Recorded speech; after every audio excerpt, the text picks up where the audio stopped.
ஆடு கத்துதுண்ணே. ஓகே சரி, அது இருக்கட்டும். அது ரெண்டா வந்து நாங்கள் அப்படி தான் கத்தி காட்டுறோம்னு சொல்லிக்கிறோம். வந்து இந்த இருக்க கையில் இருக்கிறத பார்த்தீங்களா நண்பர்களே? வந்து பார்த்தீங்களா இது வந்து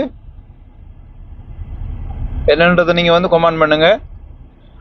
இது வந்து உண்மையிலே வந்து இங்கே சூடுகளுக்கு வந்து குடிச்சா நல்லமன்று தான் வந்து குடிக்கிறாங்க எல்லாரும். வந்து இந்த பழம் என்ன பழம்ன்றது நீங்கள் வந்து கமெண்ட் பண்ணுங்க. வந்து சரிதானே? இதில் வந்து அரபியில் எனக்கு தெரியும் வந்து இதை வந்து இந்த பழத்துல பேர் வந்து ஃபராவுல்னு சொல்லுவாங்க. வந்து ஃபராவுல.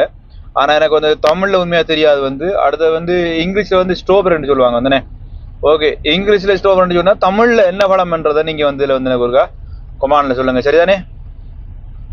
ஓகே, இதான் நம்ம வீடியோ. நீங்கள் புதிய நபராக பார்க்குற நபராக இருந்தால் சப்ஸ்கிரைப் பண்ண மாதிரி நீங்கள் லைக் பண்ண, கமெண்ட் பண்ணுங்க, ஷேர் பண்ணுங்க. உங்களோட கருத்தை இது என்ன பழம்ன்றதை நீங்கள் வந்து இதில் வந்து கமெண்ட் பண்ணுங்க. அது மட்டும் இல்லாமல் பெல் பட்டன் அமைத்துற மறந்துடாதீங்க. ஓகே, மீண்டும் ஒரு வீடியோ உங்களை சந்திக்க உங்கள் நண்பன் கண்ணன் ஹூய். ஓகே, என்ன நான் கூய் போறதுக்கு காரணம் என்னடா, காயன்றதுக்கு பதிலாக தான் சொல்லிக்க. நான் வந்து காய போட்டால் விளங்காது. நான் எவ்வளோ தூரத்தை இங்கிருந்து எவ்வளோ தூரத்துக்கு நான் கூவன்றேன் அவ்வளோக்கு உங்களுக்கு விளங்க மாட்டது. ஓகே ஓகே நண்பர்களே, பாய்.